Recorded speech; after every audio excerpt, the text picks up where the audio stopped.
इसके लिए जातिगत जनगणना करवानी पड़ेगी और जातिगत जनगणना से सरकार पहले ही भाग रही है। दूसरा, अब ये कैसे तय किया जाएगा कि SC ST में कौन क्रीमी लेयर में आ गया, कौन क्रीमी लेयर में आ गया, उसका जो पैमाना है वो क्या है क्रीमी लेयर का, 1 करोड़ बात हो गया, वो क्रीमी लेयर में आएगा। तो क्रीमी लेयर में आएगा कौन, पहले तो क्रीमी लेयर का सवाल है। फिर जो शेड्यूल कास्ट में और शेड्यूल ट्राइब में जो बताया जा रहा है कि हम कोटे में कोटा देंगे, तो कोटे में कौन सी जातियाँ बाहर जाएंगी, कितने % जाएंगी, कौन सी जातियाँ अंदर रहेंगी, कितने % रहेंगी, ये कैसे तय किया जाएगा? ये तय होगा जातिगत जनगणना से, आर्थिक रूप से पता चलेगा कि किस प्रकार से, तभी जाकर के हो सकता है। इनमें एक ऐसी है, गवई साहब ऐसी हैं जिन्होंने क्रीमी लेयर का समर्थन किया है, ठीक है, और एक महिला है शायद वो ब्राह्मण है जिन्होंने इसका कहा है कि आर्टिकल 341 का, हाँ बेला त्रिवेदी, वो ब्राह्मण है, उन्होंने कहा है आर्टिकल 341 का ये उल्लंघन है, लिहाजा मैं इससे सहमत नहीं हूँ। लेकिन 6 जज जिसमें चीफ जस्टिस साहब जो है वो खुद शामिल हैं, तो पहले तो यही सवाल खड़ा होता है कि चीफ जस्टिस साहब पहले तो इसी बात का जवाब दें कि आप लोगों को न्याय दिलवा रहे हो, कोटे में कोटा दिलवा रहे हो, जातिगत क्या नाम है, जाति में जाति ढूंढ रहे हो और कह रहे हो नहीं सबका भला होना चाहिए।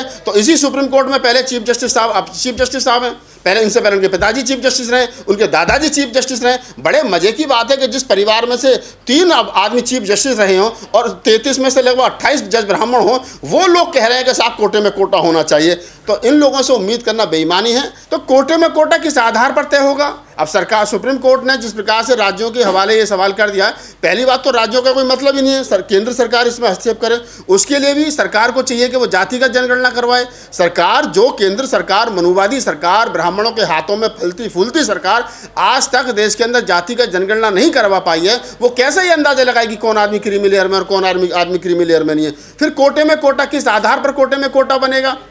आज भी जब पूरा शेड्यूल कास्ट और शेड्यूल ट्राइब लगभग 25% जो जातियां हैं देश की टोटल तमाम आबादी की, उसमें जो 22% शेड्यूल कास्ट और शेड्यूल ट्राइब को आरक्षण दिया गया है, आज भी उनको मिलने वाला जो आरक्षण है बहुत सारी बड़ी पोस्टों पर NFS कर दिया जाता है। अब ऐसे में ये कह देना, अभी तक तो ये जैसे एक आरोप लगाया जाता है कि ST का जो आरक्षण है मीणा खा गए, यह आरोप लगाया जाता है कि SC का आरक्षण तो चमार और महार खा गए, जाटव खा गए।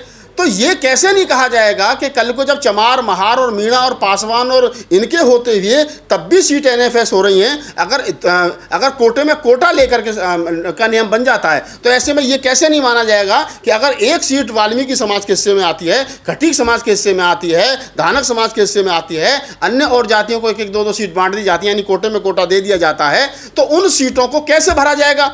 क्या NFS करके उन्हें सवर्णों को नहीं सौंपा जाएगा? तो ये कहीं ना कहीं दलित समाज को जो आरक्षण मिल रहा है 22.5%, चमार, महार और पासी और खटी, ये तो कर लेंगे अपना पूरा, लेकिन जो कमजोर जातियां हैं जो आज तक मुख्य धारा में शामिल नहीं हो पाई हैं, वो कैसे करेंगी? उदाहरण के तौर पर मैं आपको बता दूं, ये सीधा कहीं ना कहीं, पहले तो मैंने बताया कि ये जो 22.5% आरक्षण है, इस आरक्षण को में से कम 5-7%, 10% आरक्षण सीधा छीनने का एक केंद्र सरकार और सुप्रीम कोर्ट का एक ये नियम ये बनाने जा रहे हैं। दूसरा, जिसका विरोध हो रहा है, दूसरा आपस में लड़ाने का काम हो रहा है। और तीसरी जो सबसे बड़ी दिक्कत है, तीसरी सबसे बड़ी दिक्कत यह है कि अगर ऐसा हो जाता है तो जो बाबा साहब डॉक्टर अम्बेडकर की मूवमेंट है, बुद्ध कबीर नानक रैदास की मूवमेंट है, और खासतौर से अम्बेडकराई जो मूवमेंट है, वो मूवमेंट जो है वो मान सम्मान की मूवमेंट है, सेल्फ रेस्पेक्ट का मूवमेंट है। बाबा साहब डॉक्टर अम्बेडकर ने का जब आप पूरा आंदोलन पढ़ेंगे तो पता चलेगा कि उनका आंदोलन पेट भरने का आंदोलन नहीं है, मान सम्मान और बराबरी का आंदोलन है। आज दिल्ली जैसे महानगरों में या अन्य जिलों में जहां पर वाल्मीकि समाज के लोग रहते हैं,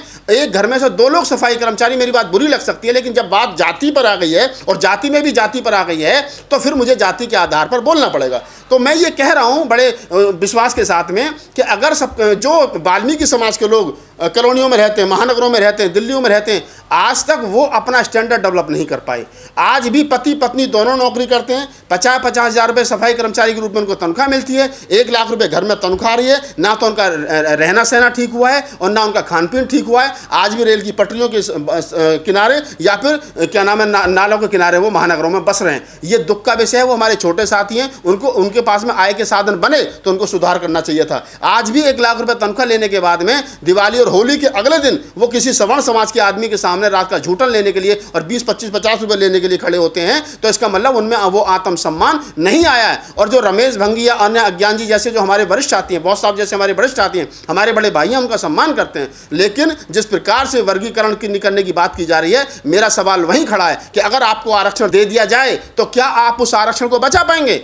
आज टोटल शेड्यूल कास्ट के आरक्षण को, SC ST के आरक्षण को अगर आंदोलन होता है आरक्षण बचाने के लिए, या अन्य किसी कोई आंदोलन होता है तो कौन रोड पर लट खाता है? सबसे ज़्यादा चमार जाटव खाता है, महार खाता है, पासवान निकल करके थोड़ा बहुत बिहार में आता है। और कौन सी चौथी और पांचवी जाति आ रही है? नहीं आ रही है। जब उस आरक्षण बचाने की बात हो, SC ST एट्रोसिटी एक्ट को बचाने की बात हो, तो बचाता कौन है? चमार बचाता है, जाटव बचाता है, महार बचाता है। चमार की उपजातियां रोड पर निकल करके आती हैं। पासवान बिहार का बचाता है, महाराष्ट्र का महार बचाता है। और बताओ कौन आता है निकल करके? और तो RSS की शाखाओं में कच्छा पहन करके जा रहे हैं। और अब जिस प्रकार से वर्गीकरण किया जा रहा है, ये तय है कि इनको अगर आरक्षण मिल गया तो चमार अपना 10% बचा लेगा, महार अपना बचा लेगा, पासी और ये अपना बचा लेंगे। लेकिन जो इनके हिस्से में 3 और 4% आरक्षण आएगा कोटे में कोटा, उसको कौन बचाएगा? अब तक तो चमार महार लटका करके बचाता रहा, लेकिन वो फिर इनका क्यों बचाएगा? वो अपना बचाएगा। तो ना तो इनको आरक्षण मिलेगा, ना इनको कुछ मिलेगा। ये ब्राह्मणों के हाथों में, मनुवादियों के हाथों में खेल रहे हैं। और जो ब्राह्मण, मैंने देखा, आज सुबह से मैं देख रहा हूँ, कल से देख रहा हूँ कि जिन वाल्मीकियों बस्तियों में लड्डू बट रहे हैं, जिन खटीक समाज की बस्तियों में लड्डू बट रहे हैं, और वो खुश हो रहे हैं कि अब हमारे बच्चे भी जज और कलेक्टर और मिनिस्टर बनेंगे, तो मैं उनसे कह देना चाह रहा हूं कि आपके लिए दरवाजे कल भी खुले थे, कल सुरक्षित हाथों में थे आज। लेकिन अब आप उन लोगों से उम्मीद कर रहे हो, ब्राह्मणों से और लालाओं से उम्मीद कर रहे हो कि वो आपके लिए दरवाजे खोलेंगे, वो आपके लिए लड़ेंगे। वो कभी आपके लिए नहीं लड़ेंगे। ये विचारणीय प्रश्न है। पहला ये कि हमें आपस में लड़ाने की कोशिश की जा रही है, और दूसरा ये मैं आपको बता दूं कि जो वर्गीकरण है और जो क्रीमी लेयर, जो मैंने सारी बात बताई आपको, ये तय करता है कि जो इस देश की मनुवादी ताकतें हैं, वो किसी भी कीमत पर, किसी भी हाल में इस देश के दलित समाज को समृद्ध नहीं देखना चाहती हैं। वो चाह रही हैं, जैसे आरोप लगता है कि चमार आरक्षण खा गए। अब आप देखेंगे 1975 में सबसे पहले पंजाब में A और B कैटेगरी में बांटा गया। उसमें A कैटेगरी में चमार रखा गया। चमार और चमार की उपजाति, चाहे जाटव है, चमार है, कुरील है, अहिरवार है, दोहरे है, सतनामी है, चाहे वो रैगढ़ है, चाहे रविदासी, उन जातियों को रखा गया। और दूसरी कैटेगरी में जो है वो वाल्मीकि और अन्य जातियों को रखा गया। 1990 और 91 के आसपास जो है फिर उसमें हरियाणा में रखा गया। हरियाणा में फिर A और B कैटेगरी बनाई गई। उसमें एक कैटेगरी में चमार रखा गया और दूसरी कैटेगरी में वाल्मीकि और प्लस 35 जातियां और रखी गई। फिर 94 में आंध्र प्रदेश में, फिर अन्य तमिलनाडु में, 4 राज्यों में ये आरक्षण को बांटने की पहले कोशिश की गई है। लेकिन 3 बेंचों की सुप्रीम कोर्ट की जज ने इसको खारिज कर दिया था, क्योंकि आर्टिकल 341 का ये कहीं ना कहीं उसका विरोध है।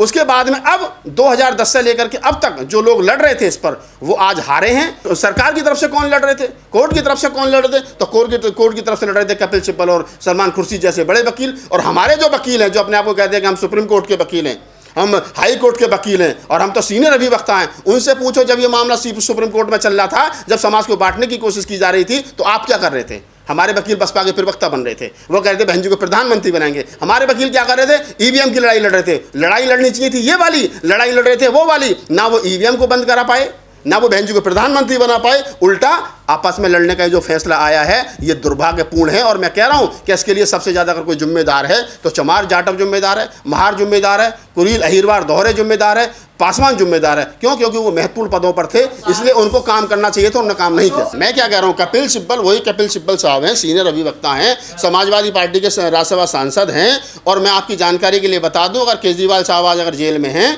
तो कपिल सिब्बल साहब हैं उनके वकील। अगर शिबू सोरेन साहब जेल में गए तो कपिल सिब्बल उनके वकील थे। और वो JNU का लड़का है, क्या नाम है उसकी, 18 उमर खालिद, उसकी 18 बार बेल कैंसिल हो गई, वो कपिल सिब्बल साहब उसके वकील हैं। तो मैं तो ये नहीं समझ पा रहा हूँ कि सीनियरिटी का दायरा क्या है। अगर सीनियरिटी का दायरा ये है कि किसी व्यक्ति की 18 बार बेल कैंसिल हो जाए और वकील बेल ना करा और कहे मैं सीनियर एडवोकेट हूँ, तो भाई कैसा सीनियर एडवोकेट है? फिर तो हमें लग रहा है कि ये हमारे जो नई उम्र के बच्चे आ रहे हैं ये बहुत अच्छे वकील हैं। मैं क्या कह रहा हूँ, बाबा साहब डॉक्टर अम्बेडकर से एक बार पंडित दीनदयाल उपाध्याय ने कहा कि डॉक्टर साहब कभी हमारे घर पर भी आकर के चाय पीजिए। तो बाबा साहब ने मुस्कुराते हुए बड़ी अच्छी बात कही। बाबा साहब ने कहा कि ब्राह्मणों की चाय मीठी जरूर होती है लेकिन स्वास्थ्य के लिए हानिकारक होती है। तो ये समझना चाहिए कि ब्राह्मणों की गोद में बैठ करके जो पकौड़ी और चाय खा रहे हैं और जो उन्हें अपना रहनुमा समझ रहे हैं, उनको समझिए कि ब्राह्मण जो है उसकी चाय कॉफ़ी मीठी तो हो सकती है लेकिन आपके लिए खतरनाक है और अत्यंत खतरनाक है। मैंने कहा है कि जिन वाल्मीकि बस्तियों में आज मिठाई और लड्डू बट रहे हैं उनको विचार करना चाहिए कि आरक्षण अगर आज़ादी के 75 साल के बावजूद भी है और लोगों को मिल रहा है, किसी को कम या ज़्यादा तो बात की बात है,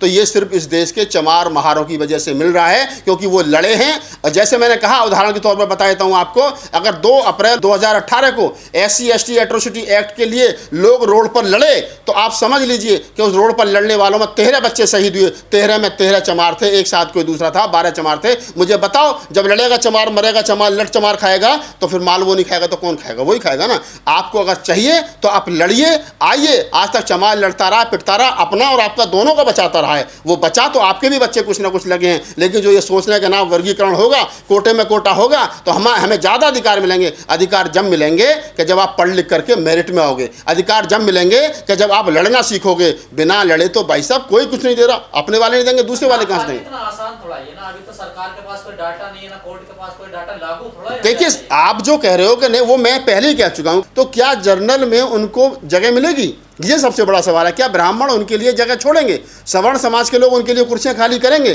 क्योंकि टीना डावी के बाद में, टीना डावी 2015 में जो आईएएस का यूपीएससी का रिजल्ट आया था, उसके बाद में एक नियम बना दिया गया था कि शेड्यूल कास्ट का आदमी कितने भी अच्छे मार्क लिया, लेकिन वो शेड्यूल कास्ट में ही काउंट होगा।